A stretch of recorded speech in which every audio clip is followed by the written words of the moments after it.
Chicago से शुरू होने वाली मजदूरों के हुकूक की तहरीक अब एक त्यौहार और छुट्टी का दिन ही रह गया है, क्योंकि मेहनत मुशक्कत के अल्फाज के असल रूह से आशना हमारे माशरे में इस्तेहसाल का शिकार मजदूर तबका या तो यौम मजदूर के बारे में जानता ही नहीं, और अगर जानता भी है तो इस दिन को मनाना इसके घर में फाके को दावत देने का बायस बन जाता है।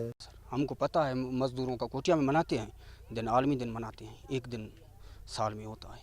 हम गरीबें नहीं जा सकते, हम जाते हैं तो 500-600 दिन का होता है कमाई, वो ज़ाया होता है, फिर हमारे बच्चे भूखे बैठते हैं, इसलिए हम नहीं जाते। पता है हमको बहुत मुश्किल है, पाकिस्तान में बहुत मुश्किल है, आप अंदाज़ा नहीं लगा सकते कितना मुश्किल है, बहुत मुश्किल है।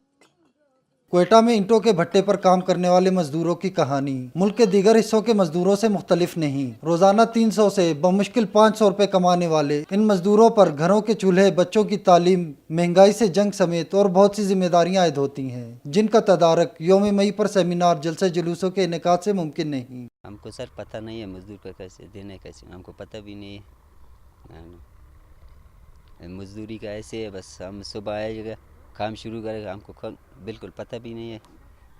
यही है हमारा काम, सुबह से शाम तक अपना गुजारा करते हैं बस। हमारा 6 बच्चे हैं, स्कूल कुछ नहीं है इसके लिए में।